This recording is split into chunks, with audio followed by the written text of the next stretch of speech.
السلام علیکم ورحمۃ اللہ وبرکاتہ، نحمدہ ونصلی علی رسولہ الکریم، اما بعد فاعوذ باللہ من الشیطان الرجیم، بسم اللہ الرحمن الرحیم، رب اشرح لی صدری ویسر لی امری واحلل عقدۃ من لسانی یفقہوا قولی۔ ہم جنت کا بیان پڑھ رہے تھے۔ جنت کے بارے میں اللہ تعالیٰ فرماتے ہیں، وَأُزْلِفَتِ الْجَنَّةُ لِلْمُتَّقِينَ غَيْرَ بَعِيدٍ هَذَا مَا تُوعَدُونَ لِكُلِّ أَوَّابٍ حَفِيظٍ مَنْ خَشِيَ الرَّحْمَنَ بِالْغَيْبِ وَجَاءَ بِقَلْبٍ مُنِيبٍ ادْخُلُوهَا بِسَلَامٍ ذَلِكَ يَوْمُ الْخُلُودِ لَهُم مَّا يَشَاءُونَ فِيهَا وَلَدَيْنَا مَزِيدٌ۔ اور جنت متقین کے قریب کر دی جائے گی، جو کچھ بھی دور نہ ہوگی۔ یہ ہے جس کا تم سے وعدہ کیا جاتا تھا، ہر اس شخص کے لیے جو بہت رجوع کرنے والا، خوب حفاظت کرنے والا ہو، جو رحمان سے بن دیکھے ڈر گیا ہو اور رجوع کرنے والا دل لے کر آیا ہو۔ اس میں سلامتی کے ساتھ داخل ہو جاؤ، یہی ہمیشہ رہنے کا دن ہے۔ ان کے لیے جو کچھ وہ چاہیں گے اس میں ہوگا، اور ہمارے پاس مزید بھی ہے۔ ہم نے اس سے پہلے جنت کے درجات کے بارے میں پڑھا کہ کس طرح اعلیٰ درجے کے جنتی کی جنت ہوگی اور کس طرح ادنا درجے کی جنتی کی جنت ہوگی، اور پھر جنت الفردوس کے بارے میں، پھر جنت کی وسعت کے بارے میں، پھر جنت کے باغات اور درختوں کے بارے میں پڑھا، ان کی تفصیلات جو قرآن و سنت سے ہمیں ملتی ہیں۔ پھر جنت میں درخت لگانے والے اعمال کے بارے میں پڑھا، پھر جنت کے پھلوں کے بارے میں پڑھا کہ کس کس قسم کے اور کتنے بڑے بڑے پھل ہوں گے۔ آج ہم انشاءاللہ جنت کے سمندر، نہریں اور چشموں کے بارے میں پڑھیں گے۔ جنت میں دودھ، پانی، شہد اور شراب کے سمندر بھی ہیں اور نہریں بھی ہیں۔ سورۃ محمد آیت نمبر 15 میں اللہ تعالیٰ فرماتے ہیں، مثل الجنة التي وعد المتقون فيها أنهار من ماء غير آسن وأنهار من لبن لم يتغير طعمه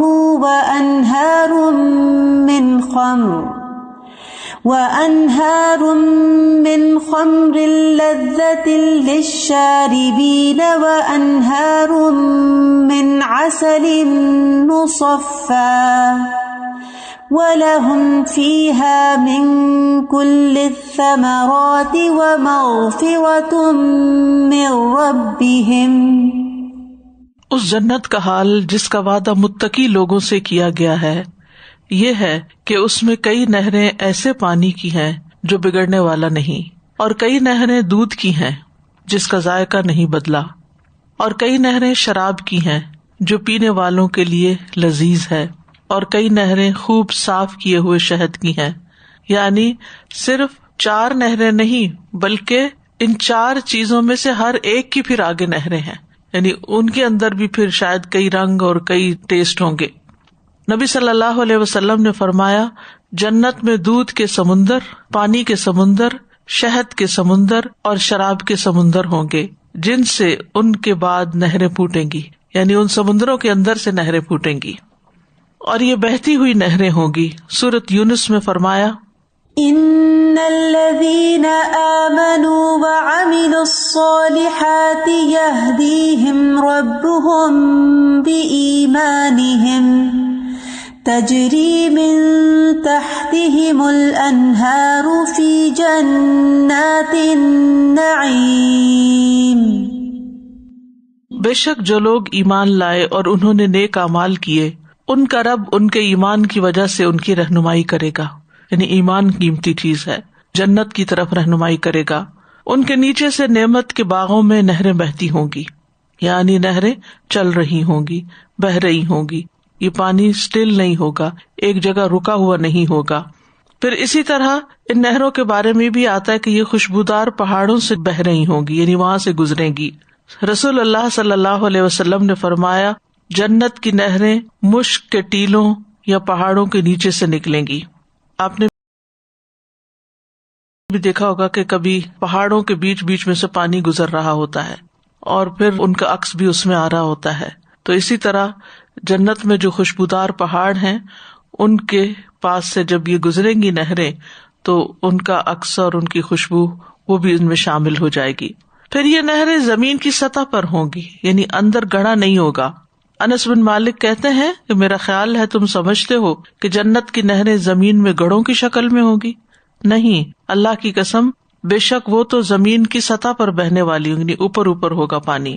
ان کا ایک کنارہ موتیوں کا ہے اور دوسرا کنارہ یاقوت کا ہے، یعنی دو طرف والز ہوتی ہیں جیسے، یا پانی جن کناروں نے کنٹین کیا ہوا ہوتا ہے، تو ایک طرف موتی لگے ہوئے ہوں گے اور دوسری طرف یاقوت ہوں گے، اور ان کی مٹی خالص کستوری کی ہے. راوی کہتے ہیں میں نے کہا کہ ازفر کیا ہے، یعنی المسک الازفر. انہوں نے کہا جس میں کوئی اور چیز مکس نہ ہو، یعنی خالص کستوری.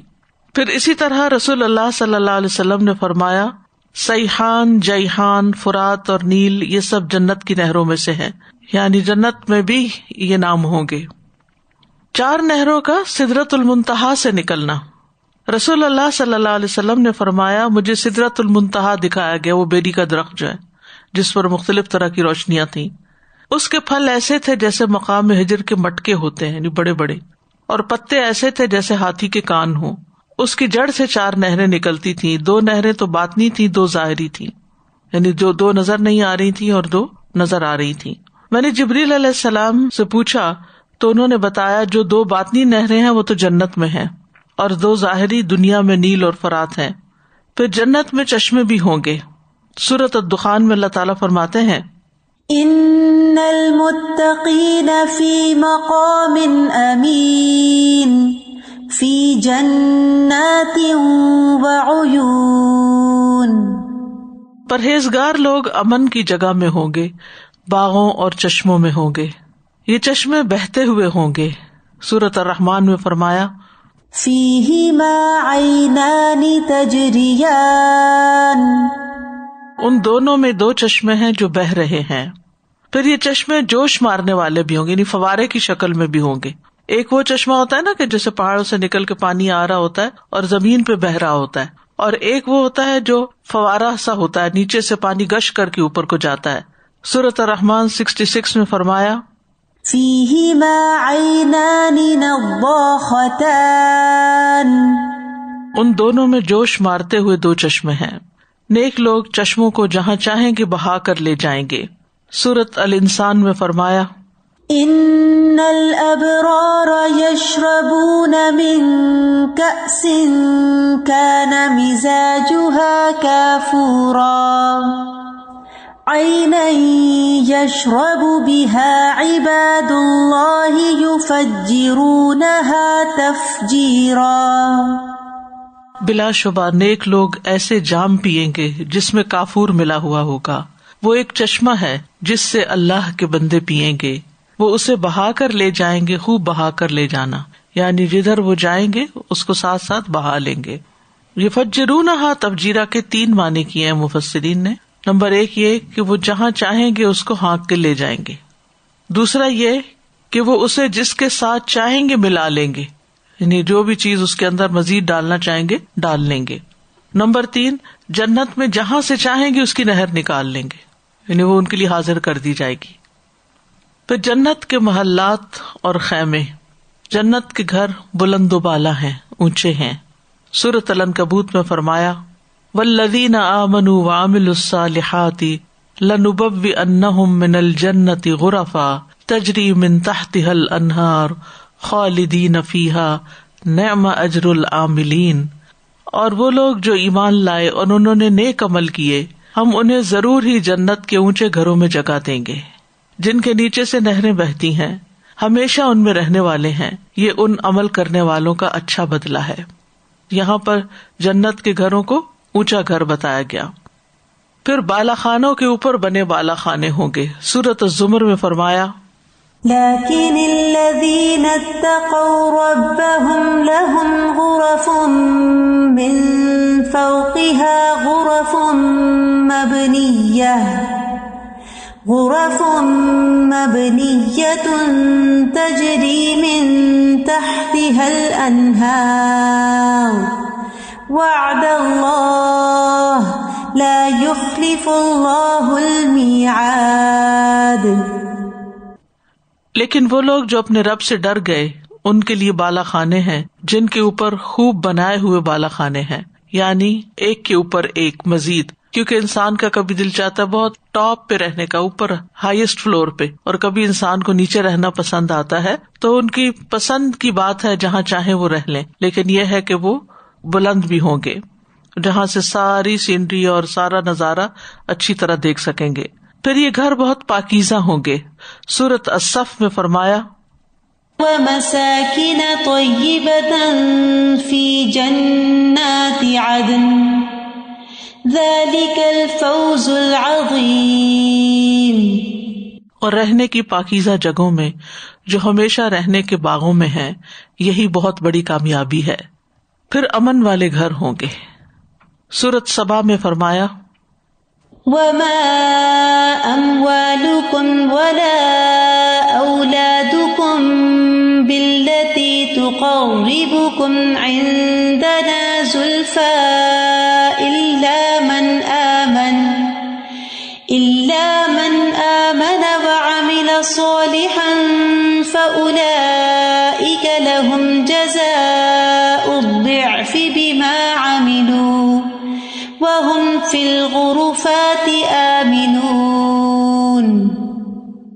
اور نہ تمہارے مال ایسے ہیں اور نہ تمہاری اولاد جو تمہیں ہمارے ہاں قرب میں نزدیک کر دیں، مگر جو شخص ایمان لایا اور اس نے نیک عمل کیا تو یہی لوگ ہیں جن کے لیے دگنا بدلہ ہے اس کے عوض جو انہوں نے عمل کیا، اور وہ بالا خانوں میں بے خوف ہوں گے. مراد اس سے یہ ہے کہ مال اور اولاد بھی جبھی فائدہ دیتے ہیں جب انسان کے پاس ایمان ہو اور وہ خود بھی نیک عمل کرتا ہو. مثلاً ایک انسان کا ایمان ہی نہیں ہے، وہ کفر پر ہے، اور نہ ہی اس کے عمل اچھے ہیں، تو اس کی اولاد چاہے کتنی بھی اچھی ہو، اس کا مال کتنی بھی چیریٹی میں جا رہا ہو، لیکن اگر ایمان نہیں، نیک عمل نہیں، تو اس کی یہ چیزیں بھی اس کو فائدہ نہیں دیں گی. لیکن ایمان اور عمل صالح کے ساتھ پھر انسان کے مال اور اولاد بھی اگر اچھے کام میں لگے ہوئے ہوں تو اس کو فائدہ دیں گے. پھر سونے، چاندی، یاقوت اور موتیوں سے مزین گھر ہوں گے. ابو ہریرہ کہتے ہیں کہ جنت کی دیوار سونے اور چاندی کی اینٹ سے بنی ہوئی ہے اور اس کی سیڑھیاں یاقوت اور موتیوں کی ہوں گی. تو ان کا کمبینیشن آپ دیکھیں کتنا خوبصورت ہوگا. جنت کے خیموں کی خوبصورتی اور وسعت کے بارے میں صحیح مسلم میں ایک روایت آتی ہے، رسول اللہ صلی اللہ علیہ وسلم نے فرمایا جنت میں مومن کے لیے ایک کھوکھلے موتی کا بنا خیمہ ہے، یعنی موتی اندر سے خالی ہوگا اور وہی اس کا خیمہ ہوگا، جس کی لمبائی 60 میل ہے. اس کے ہر گوشے میں مومن کے لیے ایسے اہل ہیں جن میں وہ چکر لگائے گا اور وہ ایک دوسرے کو نہیں دیکھیں گے. اسی طرح ابن عباس سے روایت ہے کہ خیمہ خولدار موتی کا ہوگا، 3 میل لمبا اور 3 میل چوڑا ہوگا. اس کے 4000 سونے کے کواڑ ہوں گے. کواڑ کہتے ہیں جیسے دروازے جو 2 حصوں میں بٹے ہوئے ہوتے ہیں، تو ایک حصے کو کواڑ کہتے ہیں، ہو سکتا ہے دوسرا چاندی کا ہو. بہرحال 4000 سونے کے کواڑ ہوں گے، یعنی اس کی اتنی زیادہ ایگزٹس ہوں گی یا کھڑکیاں کہہ لیں. اہل جنت میں داخل ہونے سے پہلے ہی جنت میں گھر کی جگہ پہچان لیں گے کہ انہوں نے کہاں جانا ہے، کوئی کیاس نہیں ہوگا. سورۃ محمد میں فرمایا والذین قتلوا فی سبیل اللہ فلن یضل اعمالہم سیہدیہم ویصلح بالہم ویدخلہم الجنۃ عرفہا لہم. اور جو لوگ اللہ کے راستے میں قتل کر دیے گئے تو وہ ہرگز ان کے اعمال ضائع نہیں کرے گا، وہ ضرور انہیں راستہ دکھائے گا اور ان کا حال درست کر دے گا اور انہیں اس جنت میں داخل کرے گا جس کی اس نے انہیں پہچان کرا دی ہے. عرفہا کا ایک معنی خوشبو لگانا بھی ہے. ابو سعید خدری سے روایت ہے کہ رسول اللہ صلی اللہ علیہ وسلم نے فرمایا اس ذات کی قسم جس کے ہاتھ میں محمد صلی اللہ علیہ وسلم کی جان ہے، ہر شخص جنت میں اپنے ٹھکانے کو اس سے بہتر طور پر پہچانے گا جس طرح وہ دنیا میں اپنے مسکن کو پہچانتا تھا. یعنی دنیا میں ہر شخص کو پتا ہوتا ہے کہ اس کا گھر کہاں ہے. چھوٹے چھوٹے بچوں کو بھی ایڈریس یاد کروا دیتے ہیں, پہچان کروا دیتے ہیں, اور جب انہیں شروع میں نیا گھر پہچان میں آتا ہے تو وہ کہتے ہیں وہ گھر آ گیا, گھر آ گیا, شور مچا دیتے ہیں. تو بالکل اسی طرح جو جنتی ہوں گے وہ پہنچ کر کہیں گے کہ گھر آ گیا, پہنچنے کی جگہ جہاں پہنچنا تھا, جس کے لیے ساری زندگی محنت کی, کوشش کی, وہ آج منزل مل گئی. وہ ہے اصل منزل. لوگ دنیا میں مختلف چیزوں کو اپنی منزل بنا لیتے ہیں, لیکن دنیا کی ساری منزلیں فانی ہیں. اصل منزل آخرت کی منزل ہے جس تک کوئی پہنچ جائے, اور وہی کامیاب ہے. نبی صلی اللہ علیہ وسلم کے موتیوں کے 1000 محل ہوں گے. رسول اللہ صلی اللہ علیہ وسلم نے فرمایا, مجھ پر میری امت کے مفتوحہ علاقے پیش کیے گئے, یعنی جہاں جہاں میری امت پہنچے گی, جن علاقوں کو فتح کر لے گی, تو میں بڑا خوش ہوا.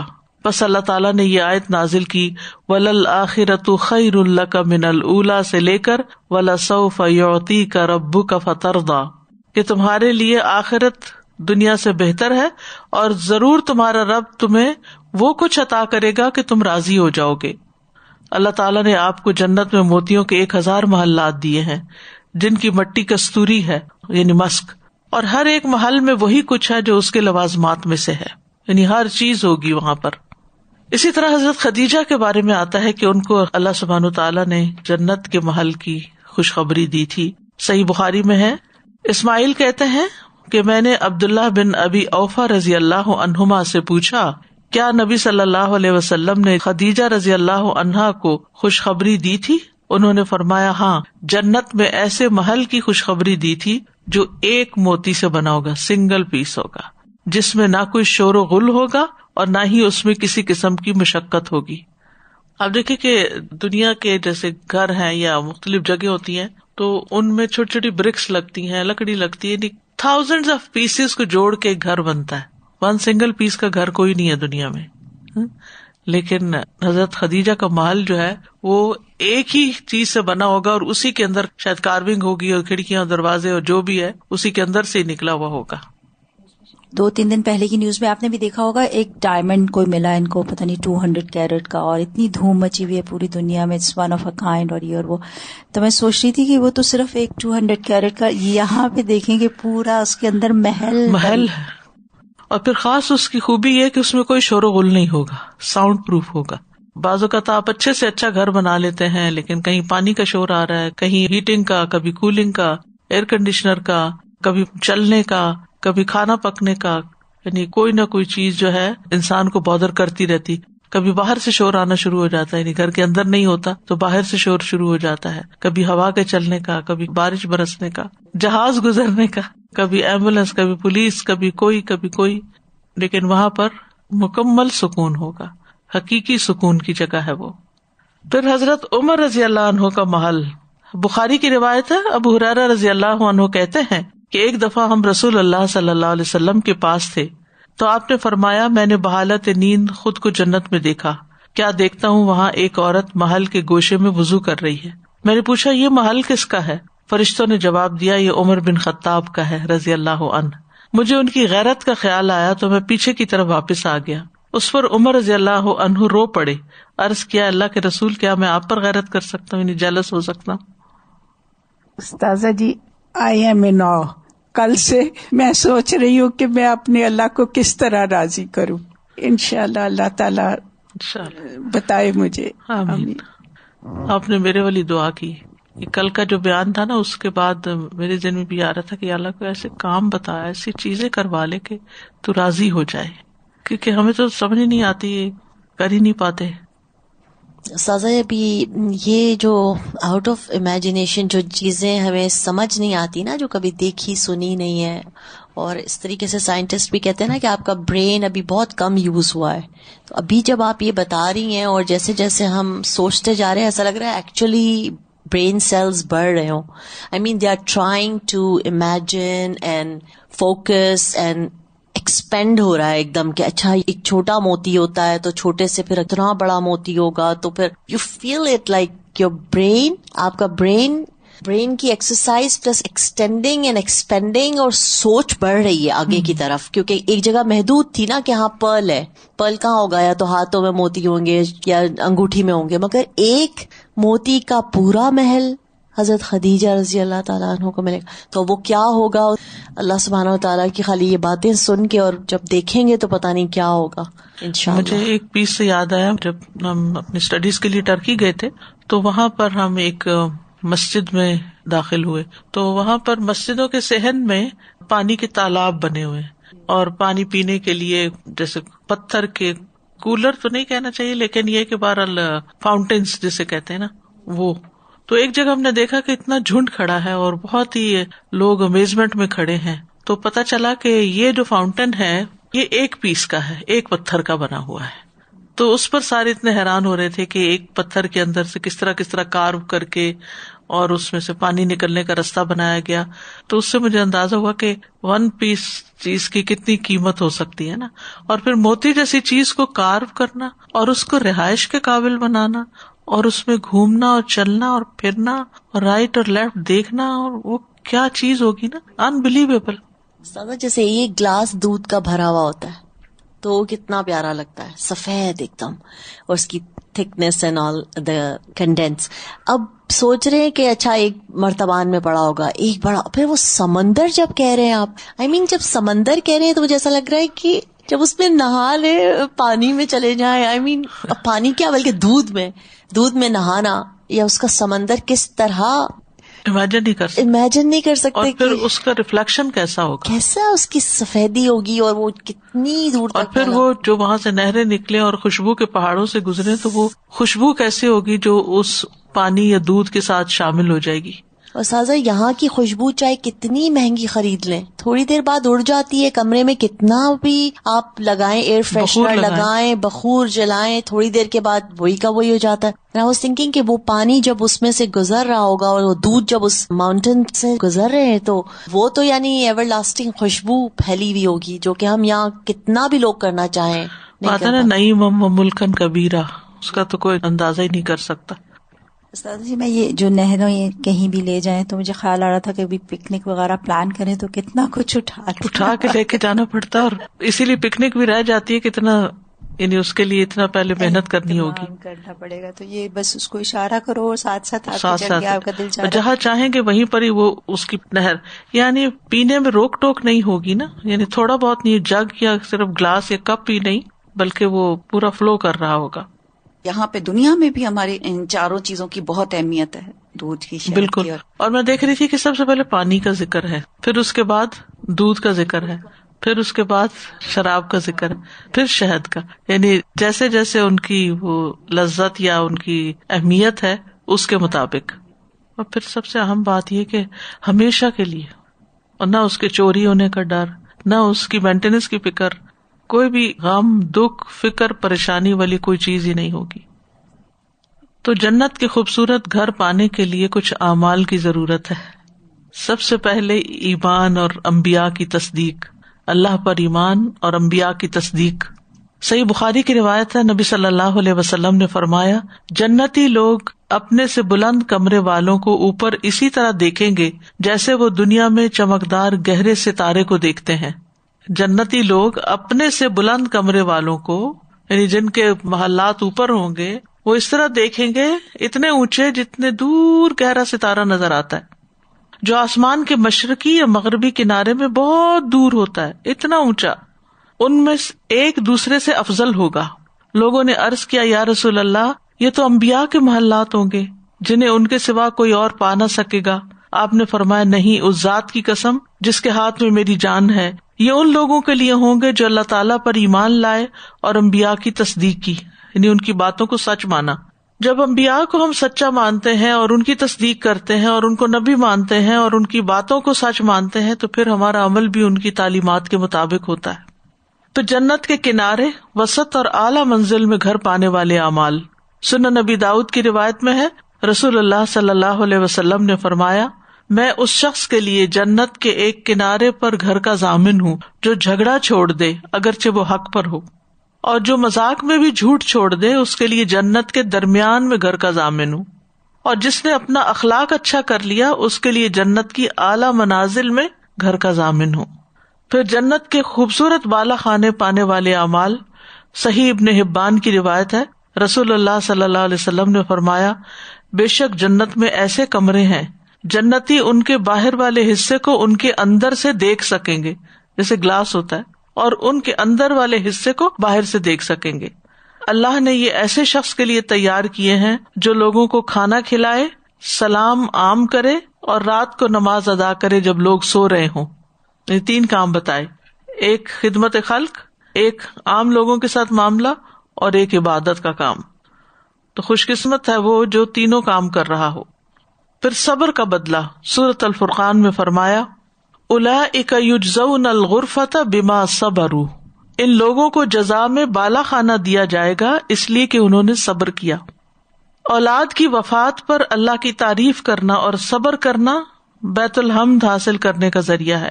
رسول اللہ صلی اللہ علیہ وسلم نے سنن ترمذی میں فرمایا جب کسی آدمی کا بچہ فوت ہو جاتا ہے تو اللہ تعالیٰ فرشتوں سے فرماتا ہے کیا تم نے میرے بندے کے بیٹے کی روح قبض کر لی؟ وہ عرض کرتے ہیں جی ہاں. اللہ تعالیٰ فرماتے ہیں کہ تم نے اس کے دل کا ٹکڑا لے لیا؟ وہ عرض کرتے ہیں جی ہاں. پھر اللہ تعالیٰ پوچھتے ہیں میرے بندے نے کیا کہا؟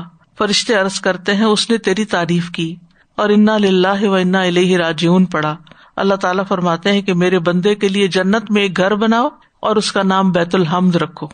کیونکہ اولاد کی وفات پر سب سے زیادہ انسان کو صدمہ ہوتا ہے، لیکن اس سے یہ بات بھی پتہ چلتی ہے کہ انسان اگر کسی بھی صدمے، کسی بھی تکلیف دینے والی چیز، کسی بھی کھو جانے والی چیز پر صبر کرتا ہے، اللہ کی تعریف کرتا ہے، گلا شکوہ نہیں کرتا، اللہ سے ناراض نہیں ہوتا، کوئی غلط باتیں زبان سے نہیں نکالتا، تو انشاءاللہ اس کا اجر بھی بہت بڑا ہے. کیونکہ قرآن مجید میں آتا ہے انما یوفی الصابرون اجرہم بغیر حساب. پھر مسجد بنانے پر جنت میں گھر ملنا. محمود بن لبید کہتے ہیں عثمان رضی اللہ عنہ نے جب مسجد نبوی کی تعمیر کا ارادہ کیا، یعنی اس کو ایکسٹینڈ کرنا چاہا، تو لوگوں نے اسے ناپسند کیا.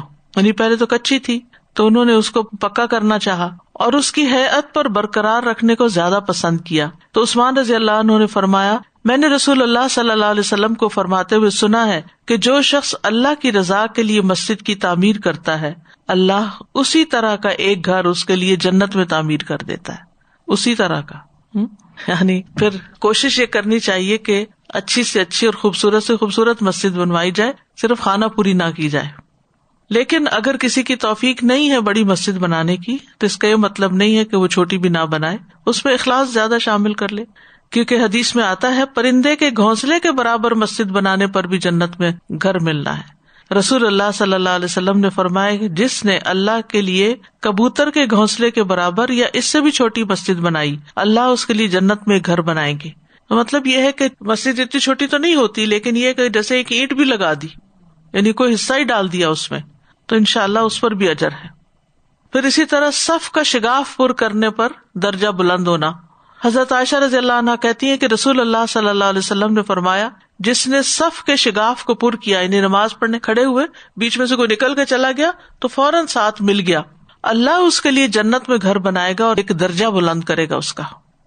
پھر بازار میں داخل ہونے کی دعا پڑھنا. تو اس میں آپ دیکھ رہے ہیں کہ جنت میں جانے کے لیے چھوٹے چھوٹے کام بھی ہیں اور بڑے بڑے کام بھی ہیں، جو جس کا بس چلے کر لے. سنن ابن ماجہ کی روایت ہے رسول اللہ صلی اللہ علیہ وسلم نے فرمایا جو شخص بازار میں داخل ہوتے وقت یہ دعا پڑھ لے لا الہ الا اللہ وحدہ لا شریک لہ لہ الملک ولہ الحمد یحیی ویمیت وہو حی لا یموت بیدہ الخیر کلہ وہو علی کل شیء قدیر، تو اللہ اس کے لیے 10 لاکھ نیکیاں لکھ دیتا ہے اور اس کے 10 لاکھ گناہ معاف کر دیتا ہے اور اس کے لیے جنت میں ایک گھر تعمیر کرتا ہے. لیکن بازار جا کر کسی کو یاد رہے تو پھر ہے نا، یا اس نے یہ دعا یاد کی ہوئی ہو تو پھر. سب سے آسان نسخہ تو یہ بازار میں جانے کی دعا لگ رہا ہے. ہر وقت کسی نہ کسی ضرورت سے دن میں جانا ہی پڑتا ہے. تو جیسے میں سوچ رہی تھی کہ جب بچوں کو ہم نے دعا یاد کرانی تھی سفر کی تو ہم نے گاڑی میں پوسٹ کر دی تھی، تو مجھے لگتا ہے اس دعا کو بھی جیسے گاڑی میں پوسٹ کر دیں جہاں اترنے لگے کسی بھی شاپ کے لیے، تو پھر انسان کو یاد رہے کہ اس کو پڑھ کے اترنا ہے. ویسے تو اگر بنا کے شاپس والوں کو دیا جائے کہ وہاں لگا چھوڑے نا کہیں نہ کہیں اچھا سا کارڈ. جنت کی بیڈنگ، بستر، پلنگ، مسندیں. سورۃ الواقعہ میں فرمایا وَفُرُشٍ مَّرْفُوعَةٍ، اور اونچی نشست گاہوں پر بیٹھے ہوں گے. عربوں کے ہاں فرشی نشست ہوتی ہے بیٹھنے کی نا، عام طور پر صوفاز وغیرہ کا یا کاؤچز کا رواج نہیں ہے. لیکن جنت میں یہ ہے کہ اونچی نشستیں ہوں گی. وفرش مرفوعہ بعضها فوق بعض. ابو العالیہ کہتے ہیں اس کا معنی ہے اونچے یعنی اوپر تلے بچھے ہوئے. سورۃ الغاشیہ میں فرمایا فيها سرر مرفوعة. اس میں اونچے اونچے تخت ہیں، سونے اور جواہرات سے بنے ہوئے تخت ہیں، یعنی سونے کی تاریں اور بیچ میں جواہرات لگے ہوئے. سورۃ الواقعہ میں فرمایا على سرر موضونة متكئين عليها متقابلين. سونے اور جواہر سے بنے ہوئے تختوں پر آرام کر رہے ہوں گے، ان پر تکیہ لگائے ہوئے آمنے سامنے بیٹھنے والے. یعنی کام تو وہاں کوئی ہوگا نہیں، تو ملاقاتیں ہی ہوں گی اور باتیں ہی ہوں گی، تو آمنے سامنے بیٹھے ہوں گے ایک دوسرے کے. تو اس سے بھی پتہ چلتا ہے کہ ملاقات کے آداب میں سے بھی یہ ہے کہ انسان ایک دوسرے کو فیس کر کے بیٹھے، نہ کہ پیٹ کر کے یا سائڈ کر کے. سورۃ الحجر میں فرمایا ونزعنا ما في صدورهم من غل إخوانا على سرر متقابلين. اور ہم ان کے سینوں میں جو بھی کینہ ہے نکال دیں گے، یعنی آپس کی بدگمانیاں اور نفرتیں وہ سب نکل جائیں گی، بھائی بھائی بن کر تختوں پر آمنے سامنے بیٹھے ہوں گے. سورۃ الطور میں فرمایا متكئين على سرر مصفوفة وزوجناهم بحور عين. ایسے تختوں پر تکیہ لگائے ہوئے ہوں گے جو قطاروں میں بچھائے ہوئے ہیں، یعنی بڑی بڑی نشستیں ہوں گی، اور ہم نے ان کا نکاح سفید جسم سیاہ آنکھوں والی عورتوں سے کر دیا جو بڑی بڑی آنکھوں والی ہیں. پھر ریشم کے بچھونے ہوں گے. سورۃ الرحمن میں فرمایا متكئين على فرش بطائنها من استبرق وجنى الجنتين دان. جنتی لوگ ایسے بچھونوں پر تکیے لگائے ہوئے ہوں گے جن کے استر موٹے ریشم کے ہوں گے، خوبصورت بستر ہوں گے. ابن مسعود رضی اللہ عنہ سے روایت ہے، فرمایا کہ تمہارے اندرونی حصے کے بارے میں یہ خبر دی گئی ہے تو بیرونی حصے کی کیفیت کیا ہوگی؟ اگر اندر والا اتنا خوبصورت ہے تو باہر والا کتنا ہوگا. پھر جنت کے تکیے، قالین اور بچھونے. سورۃ الرحمن میں فرمایا متكئين على رفرف خضر وعبقري حسان. وہ ایسے قالینوں پر تکیہ لگائے ہوئے ہیں جو سبز ہیں اور نادر نفیس ہیں. ابقری عالی شان قالین کے لیے. رف رف اس سے مراد جنت کے باغ، اور ایک قول ہے یہ کپڑوں کی ایک قسم ہے. رف رف کپڑا ہے، یعنی قالین مراد ہے. پھر قطاروں میں لگے ہوئے گاؤ تکیے اور مخملی قالین. سورۃ الغاشیہ میں فرمایا ونمارق مصفوفة وزرابي مبثوثة. اور قطاروں میں لگے ہوئے گاؤ تکیے ہیں اور بچھائے ہوئے مخملی قالین ہیں. نمارق، مخاد، وسائد، مساند، زرابی. نمارق کہتے ہیں گاؤ تکیے کو جس کے ساتھ بازو یا کونی ٹیک کی جاتی ہے، اور وسائد وسادہ کی جمع ہے جس کا مطلب ہے عام تکیہ جس سے ٹیک لگائی جاتی ہے، یعنی سر کے نیچے جیسے سرہانہ ہوتا ہے. اور زرابی یوں کہتے ہیں نیچے بچھائے جانے والے کارپیٹس، قالین جن کے اوپر گاؤ تکیے لگا کے بیٹھا جاتا ہے. پھر اہل جنت کا لباس ہے، ریشم کا لباس ہوگا. سورۃ الحج میں فرمایا يحلون فيها من أساور من ذهب ولؤلؤا ولباسهم فيها حرير. اور ان کا لباس اس میں ریشم ہوگا، باریک اور موٹے ریشم کے کپڑے ہوں گے. سورۃ الدخان میں فرمایا يلبسون من سندس واستبرق متقابلين. باریک اور گاڑھے ریشم کا لباس پہنے آمنے سامنے بیٹھے ہوں گے، یعنی ملاقات کے وقت اچھے ڈریس اپ ہوں گے. سورۃ الانسان میں فرمایا عاليهم ثياب سندس خضر واستبرق وحلوا أساور من فضة وسقاهم ربهم شرابا طهورا. ان کے اوپر باریک ریشم کے سبز کپڑے اور گاڑھا ریشم ہوگا، اور انہیں چاندی کے کنگن پہنائے جائیں گے، اور ان کا رب انہیں نہایت پاکیزہ شراب پلائے گا. وسقاہم ربہم، یعنی خود پینے کا بھی ہوگا، پھر کپس خود پہنچ بھی جائیں گے، پھر رب خود بھی پلائے گا. ریشم سبز رنگ کا ہوگا.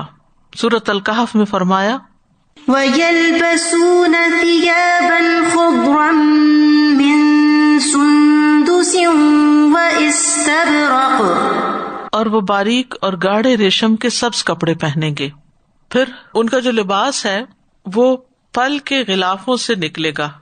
ابو سعید خدری کہتے ہیں رسول اللہ صلی اللہ علیہ وسلم نے فرمایا طوبہ جنت کے ایک درخت کا نام ہے جس کی مسافت 100 سال کے برابر ہے، اور اہل جنت کے کپڑے اس درخت کے پھلوں کے چھلکوں سے بنائے جائیں گے.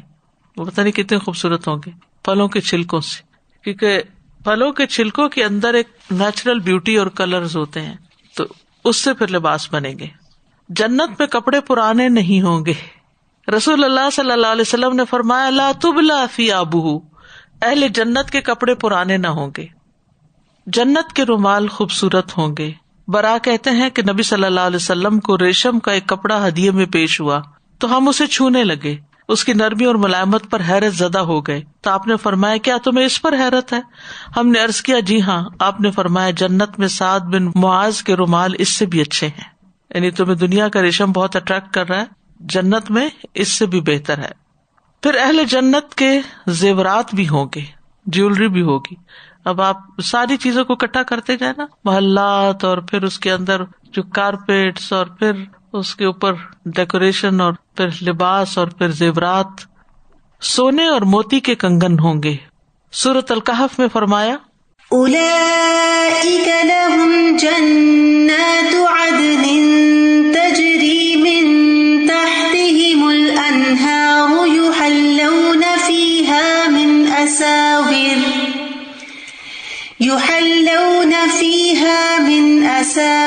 من ذهب ويلبسون ثيابا خضرا من سندس وإستبرق متكئين فيها على الأرائك نعم الثواب وحسنت مرتفقا. یہی لوگ ہیں جن کے لیے ہمیشگی کے باغات ہیں، جن کے نیچے سے نہریں بہتی ہیں، اور ان میں انہیں کچھ کنگن سونے کے پہنائے جائیں گے، اور وہ باریک اور گاڑھے ریشم کے سبز کپڑے پہنیں گے. ان میں تختوں پر تکیے لگائے ہوں گے. اچھا بدلہ ہے اور اچھی آرام گاہ ہے. دنیا میں تو اچھے کپڑے پہن کے تو پھر اکڑ کے ہی بیٹھنا پڑتا ہے کہ ان کی استری خراب نہ ہو جائے اور ان کی فال خراب نہ ہو جائے، لیکن وہاں پر تکیے لگا کے بھی بیٹھیں گے تو وہ کپڑے خراب نہیں ہوں گے. سورۃ الحج میں فرمایا يحلون فيها من أساور من ذهب ولؤلؤا ولباسهم فيها حرير. بے شک اللہ ان لوگوں کو جو ایمان لائے اور انہوں نے نیک اعمال کیے ایسے باغوں میں داخل کرے گا جن کے نیچے سے نہریں بہتی ہیں. انہیں اس میں کچھ سونے کے کنگن پہنائے جائیں گے اور موتی بھی، اور ان کا لباس اس میں ریشم ہوگا. سورۃ فاطر میں فرمایا جنات عدن يدخلونها يحلون فيها من أساور من ذهب ولؤلؤا ولباسهم فيها حرير. ہمیشگی کے باغات جن میں وہ داخل ہوں گے، ان میں انہیں سونے کے کنگن اور موتی پہنائے جائیں گے، ان کا لباس ان میں ریشم ہوگا. پھر موتیوں کے ہار بھی ہوں گے. رسول اللہ صلی اللہ علیہ وسلم نے فرمایا مجھے جنت میں لے جایا گیا، میں نے دیکھا کہ اس میں موتیوں کے ہار ہیں. میں سوچ رہی تھی کہ جیسے مدینہ جاتے ہیں نا تو دکانوں پہ زیورات سجے ہوئے ہوتے ہیں، تو نبی صلی اللہ علیہ وسلم نے پتہ نہیں کس شکل میں موتیوں کے ہار دیکھے ہوں گے، وہاں کیسا ڈسپلے ہوگا. سونے اور چاندی کی کنگھیاں ہوں گی. رسول اللہ صلی اللہ علیہ وسلم نے فرمایا ان کے برتن سونے کے ہوں گے، ان کی کنگھیاں سونے اور چاندی کی ہوں گی، اور ان کی انگیٹھیوں کا ایندھن عود ہوگا. پھر اہل جنت کے برتن سونے کے برتن. سورۃ زخرف میں فرمایا يطاف عليهم بصحاف من ذهب وأكواب وفيها ما تشتهيه الأنفس وتلذ الأعين وأنتم فيها خالدون. ان کے سامنے سونے کی پلیٹوں اور ساغر کا دور چلے گا، اور وہاں وہ سب کچھ موجود ہوگا جو دلوں کو بھائے اور آنکھوں کو لذت بخشے، اور تم وہاں ہمیشہ رہو گے. یہاں پر لفظ صحاف استعمال ہوا ہے. صحاف صحفت ان کی جمع ہے، اور یہ پیالے کے لیے استعمال ہوتا ہے جس کا کنڈا نہیں ہوتا. چائے کا کپ جو ہوتا ہے، کپ ساسر، اس میں تو سائڈ سے پکڑتے ہیں کنڈے سے، لیکن یہ ہے کہ جو صحاف یا صحفہ ہے وہ گول پیالہ ہو، جیسے بچپن میں وہ گاؤں وغیرہ میں دیکھتے تھے نا، پیالوں میں چائے پیتے تھے جس کے نیچے تھوڑی سی وہ بیس بھی بنی ہوتی تھی. لیس کہتے ہیں صحفہ ایک پیالہ ہوتا ہے جس کی اوپر والی سطح چوڑی ہوتی ہے، اوپر سے کھلا اور نیچے سے تنگ. پھر سونے چاندی کے برتن ہوں گے. حذیفہ کہتے ہیں میں نے نبی صلی اللہ علیہ وسلم کو فرماتے ہوئے سنا کہ آپ نے فرمایا ریشم اور دیباج نہ پہنو، اور نہ سونے چاندی کے برتنوں میں ہی کچھ پیو، اور نہ ان کی پلیٹوں میں کچھ کھاؤ، کیونکہ یہ چیزیں دنیا میں ان کے لیے ہیں اور ہمارے لیے آخرت میں ہیں. پھر مختلف قسم کے برتن ہوں گے. سورۃ الواقعہ میں آتا ہے يطوف عليهم ولدان مخلدون بأكواب وأباريق وكأس من معين. ان پر چکر لگا رہے ہوں گے وہ لڑکے جو ہمیشہ لڑکے ہی رکھے جائیں گے، یعنی بڑے نہیں ہوں گے، بوڑھے نہیں ہوں گے. ایسے کوزے اور ٹوٹی والی سراہیاں اور لبالب بھرے ہوئے پیالے لے کر جو بہتی شراب کے ہوں گے. یہاں پر اکواب اور اباریک کا لفظ. اکواب تو کوب کی جمع کوب کپ کو کہتے ہیں، اور اباریک کہتے ہیں ایسے جگ کو جس کا ہینڈل بھی ہو اور آگے اسپاؤٹ بھی نکلا ہوا ہو. اس کی جو ٹوٹی ہے وہ آگے سے ایسے جھکی بھی ہوتی ہے. میرا ایک دفعہ قطر میں جانا ہوا تو وہاں میوزیم میں گئی میں، تو اس میں پرانی چیزیں رکھی ہوئی تھی. تو اس میں اتنی قسم کے یہ اباریک تھے، اس پہ لکھا ہوا تھا اباریک. پہلی دفعہ میں نے کہا اچھا ابریک یہ ہوتا ہے. اباریک تو جمع ہے نا، تو ابریک. اور اس میں اوپر نگ لگے ہوئے اور پیتل کے اور سونے کے اور شیشے وغیرہ کے، لیکن یہ ہے کہ بہت ہی مختلف قسموں کے. عام طور پر جو جگ ہوتا ہے نا تو اس میں سے پانی نکالنے والا بہت چھوٹا سا ہوتا ہے، لیکن عام جگ اور اباریک میں فرق یہ ہوتا ہے کہ اس کی جو اسپاؤٹ ہے وہ کافی آگے کو نکلی ہوئی ہوتی ہے. پھر چاندی اور شیشے کے برتن ہوں گے. سورۃ الدہر میں فرمایا وَيُطَافُ عَلَيْهِمْ بِآنِيَةٍ مِّن فِضَّةٍ وَأَكْوَابٍ كَانَتْ قَوَارِيرَ مِن فِضَّةٍ قَدَّرُوهَا تَقْدِيرًا. اور ان پر چاندی کے برتن اور شیشے کے ساغر پھرائے جائیں گے. شیشے بھی ایسے جو چاندی سے مرکب ہوں گے، اور انہیں منتظمین جنت نے ایک خاص ترکیب سے بنایا ہوگا. یعنی جنت کے گلاس چاندی کے بنے ہوں گے لیکن شیشے کی طرح کرسٹل کلیئر ہوں گے، اندر کی چیز باہر سے نظر آئے گی. عرب لوگ تلوار کو ابریق کہتے ہیں کیونکہ اس کا رنگ چمکدار ہوتا ہے، اور قواریر شیشے ہوتے ہیں، شفاف ہوتے ہیں. یہ سب سے اچھی اور خوبصورت چیز ہوتی ہے، اور اللہ تعالیٰ نے اس وہم کو دور کرنے کے لیے کہ یہ برتن شیشے کے ہیں فرمایا نہیں من فضة، یعنی چاندی سے مرکب ہوں گے. مشروب اور برتن خود پاس چل کر آ جائیں گے. ابو امامہ سے روایت ہے، وہ فرماتے ہیں کہ جنت والوں میں سے ایک شخص جنت کی شراب کی خواہش کرے گا کہ اس کا دل چاہے گا کہ شراب پیوں، تو برتن اس کے ہاتھ میں آ جائے گا، وہ پی لے گا، پھر وہ برتن اپنی جگہ واپس چلا جائے گا، اٹھنا بھی نہیں پڑے گا. آپ کہیں پر بھی ہوں آپ کو سروس فراہم کر دی جائے گی. پھر اہل جنت کا رزق جو ہے صبح و شام رزق ملے گا. وَلَهُمْ رِزْقُهُمْ فِيهَا بُكْرَةً وَعَشِيًّا، اور ان کے لیے اس میں ان کا رزق صبح اور شام ہوگا، خوب مزے میں کھائیں پیئیں گے. سورۃ الطور میں آتا ہے كُلُوا وَاشْرَبُوا هَنِيئًا بِمَا كُنتُمْ تَعْمَلُونَ، کھاؤ اور پیو مزے سے اس کے بدلے میں جو تم کیا کرتے تھے. اہل جنت کا کھانا کیا ہوگا؟ سب سے پہلا کھانا جس سے اہل جنت کی ضیافت ہوگی وہ مچھلی کی کلیجی کا بڑا ہوا ٹکڑا ہوگا، کیونکہ وہ کھانے میں لذیذ اور زود ہضم ہوتا ہے.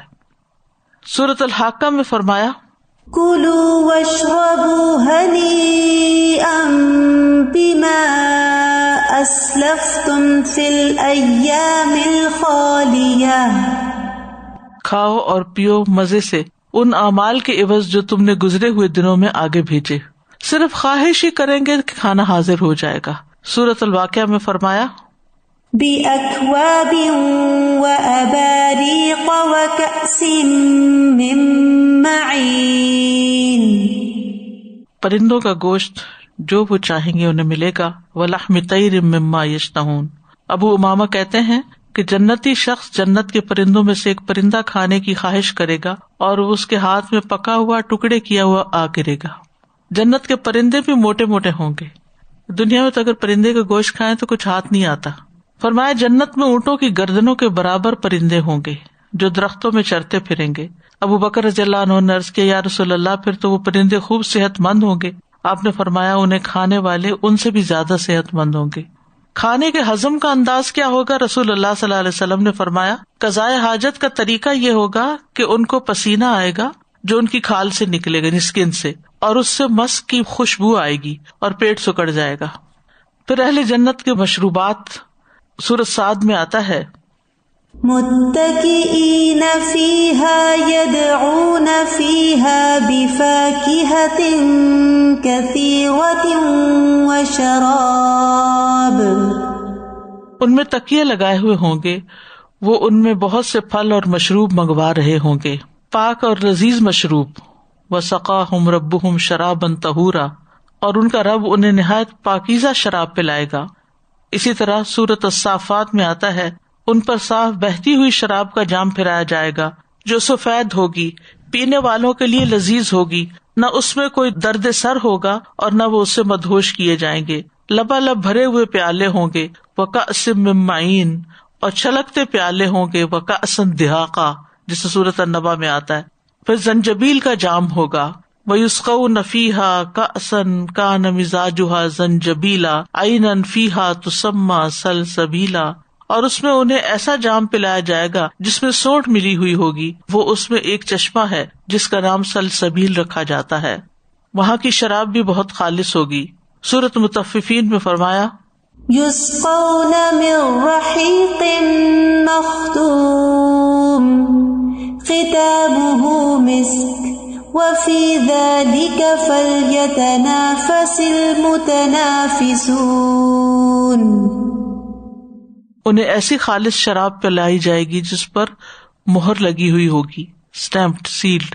اس کی مہر کستوری کی ہوگی، اور اس کو حاصل کرنے میں ان لوگوں کو مقابلہ کرنا لازم ہے اور جس چیز کے حاصل کرنے میں مقابلہ کرتے ہیں. وفی ذلک فلیتنافس المتنافسون، یعنی جنت کی شراب اگر چاہیے تو پھر دوڑ لگانی پڑے گی، کچھ کرنا پڑے گا اور تبھی ہاتھ آئے گی.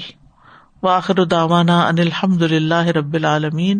سبحانک اللہم و بحمدک اشہد ان لا الہ الا انت استغفرک و اتوب الیک. السلام علیکم و رحمۃ اللہ وبرکاتہ.